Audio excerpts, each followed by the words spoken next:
Every year, Apple brings out a new smartwatch like clockwork. But is the latest Apple Watch the best one to get, or should you look at some of their other offerings as well? Hey guys, it's Sagar, and in this video, we are going to take a long and hard look at the Apple Watch SE 2 after it has been out for over a year. It was launched at 29,900 rupees last year, and while officially Apple hasn't reduced the price even after a year, you can still get it for as low as 21,000 rupees on Amazon with a few card and bank offers, which I think makes this the best smartwatch for everyone even after a year. Having said that, I have always felt that Apple Watch is a nice to have accessory to go along with your iPhone and not a must have one. It's an extension of your iPhone and not a standalone device. Since the Apple Watch comes with cellular connectivity option, a lot of people ask me that could they get one even if they don't have an iPhone, and the answer to that is no. Even though the watch gets cellular connectivity option, it needs an iPhone to pair with whose eSIM it uses for cellular connectivity, and you also need an iPhone to set up a new Apple Watch. With that out of the way, if you are looking to get a new Apple Watch, you have quite a few options available. If you are an athlete or if you are very active, then there is a top of the line Apple Watch Ultra 2 for you, but it costs as much as a brand new iPhone 15 Plus, at least here in India. Then there is the latest Apple Watch Series 9, which while costing half as much as the Ultra 2, still might be a bit too costly for many of you. Don't worry, I fall in the same category. Then depending on which country you are in, you might be able to get last year's Apple Watch Series 8 at a discounted price. And your final option is the Apple Watch SE 2, which is the lowest priced option out of all these, but surprisingly, it doesn't miss out on a lot of features. During the course of this video, we will see what all do you get if you go with this second generation Apple Watch SE and what features you give up on compared to the latest Apple Watch Series 9 or even the Series 8.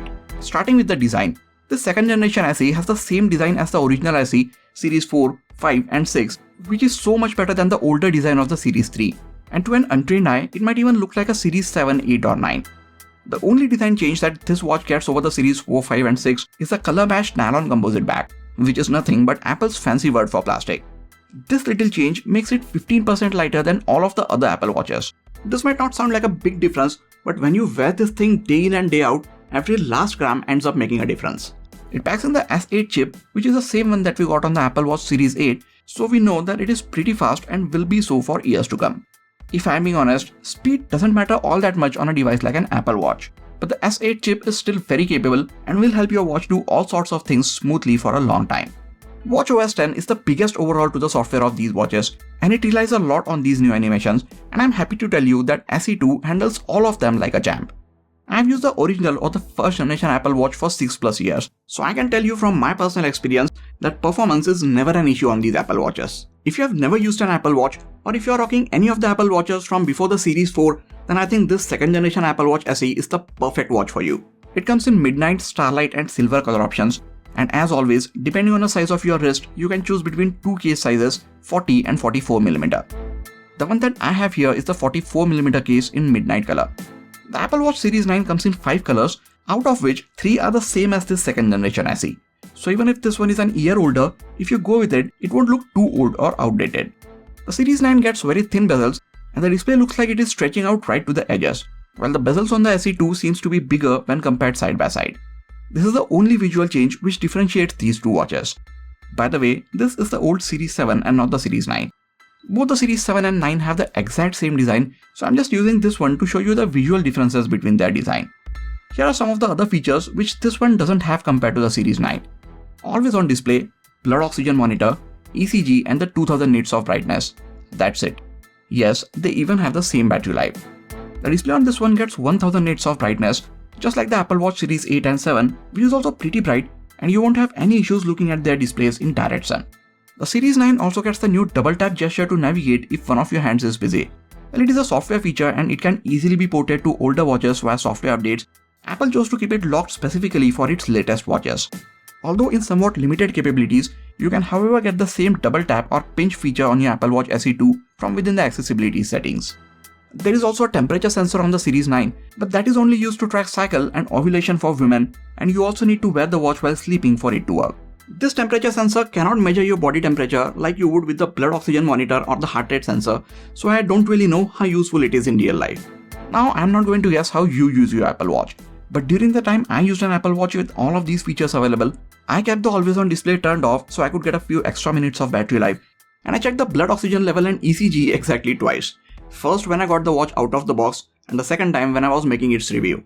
So practically speaking, those features are of no use to me. If you have never owned an Apple Watch before, then it might be difficult for you to judge whether or not you will be needing these features. And you might get all excited by hearing about the blood oxygen monitor and ECG feature. But trust me, as someone who has used an watch with all of these features, other than trying them out a few times, most of you will even forget about them being on your smartwatch. If you absolutely feel that you are someone who would be using those features, or if you are getting a smartwatch just for those features alone, then you can go for the Series 9 or even the Series 8 if you want to save up some cash.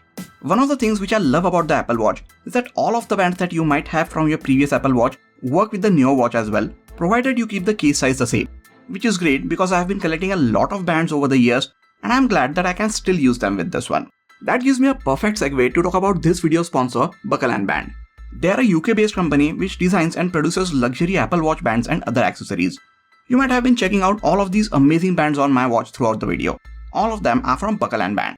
These bands turn your Apple Watch from a tech product to a luxury timepiece.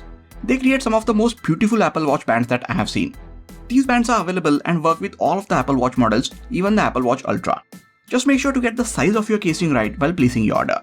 Whether you're looking for a genuine leather band, a suede band, a leather and silicone hybrid band for gym and workout sessions, or even a metal one, Buckle & Band has it all. These are my favorite ones, brown leather and the red suede one for the Apple Watch SE2. I just love how they look on my watch. To check out the entire collection of the bands they offer, head over to their website from the link in the description section. I'm sure they have a watch band for everyone. Coming from the original Apple Watch SE, everything on this second generation feels so much faster and smoother. Yes, the Series 9 is a hair faster at booting up and opening some apps, but if you don't have them side by side, you could never tell a difference between their speed. I don't use all of the features that this Apple Watch has, but if you do, it has most of the features that you would expect from a smartwatch. It gets all the fitness features, always on altimeter, heart rate monitor, fall detection, crash detection, compass, GPS, Siri, cycle tracking and so much more. As I have previously mentioned in the video about the original Apple Watch SE, I mostly use my watch as an activity monitor and for checking notifications. I feel like having an Apple Watch helps me prolong the battery life on my iPhone.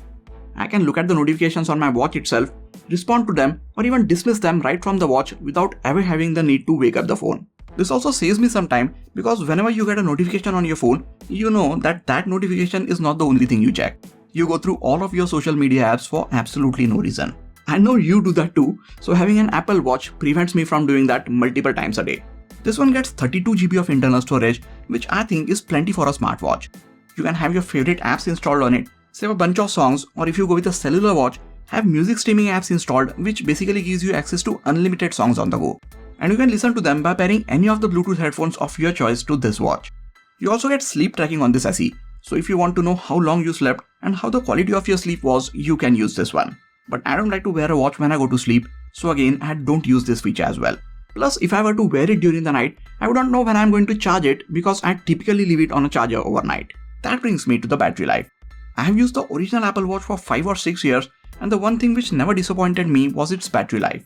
I mean, I would have loved for it to last me an entire week on a single charge.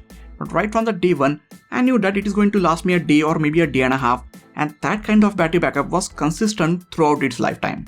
Over the years, I have still got in the habit of putting it on a charger overnight despite of the remaining battery percent. I continue with the same habit of charging this Apple Watch SE2 overnight. After starting the day with 100% of charge, I mostly end my 15 to 16 hour day with about 40% of the battery still remaining. I think this is respectable battery backup considering how big the display is and how bright it gets. I know it is not a lot when compared to some of the other smartwatches, but I knew what to expect when I was getting it. If you are someone who is expecting to get a week's worth of battery life out of your smartwatch, this is not the one for you. This will give you 1 or 1.5 days worth of battery life at the max, and you may have to charge it every night. You can make it last for almost 2 days with the low power mode on, but then you have to give up on some of the basic features.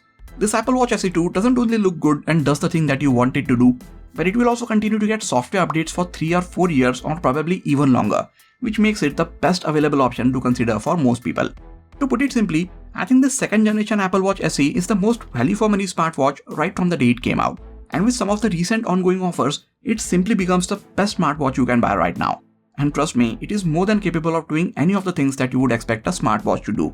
As I mentioned at the beginning, I still consider it to be a nice to have device rather than a must have accessory. Just as I said in my Series 7 and the original SE's review, my only disappointment with this watch is again the battery life. I was hoping that in the last 7 or 8 years, Apple would have found some way to make the battery on this thing last 2 or 3 days at the very least, if not a whole week. Other than that, I honestly don't have much issues with it. So now the question remains, should you get this second generation Apple Watch SE? If you have never used an Apple Watch before, and if you are looking to get one which will last you for the next 3, 4 or even 5 years, definitely go for it. Or if you have been using any of the series 1, 2, 3 or 4, then this second generation SE would be a very nice upgrade for you. It will definitely let you get OS updates for the next few years, and it will also let you enjoy all of the new features that the watchOS 10 brings along. And lastly, if you want to get an Apple Watch but you don't want to spend as much on the Series 9, then this SE2 will give you about 85% of what the Series 9 does at a much lower price point, so go for it. That is it for this video guys. Please hit the like button if you enjoyed this video and subscribe to the channel for a lot more quality tech videos like this. You can also check out some of the other videos from this channel. This has been Sagar and I'll catch you guys in the next video. Take care.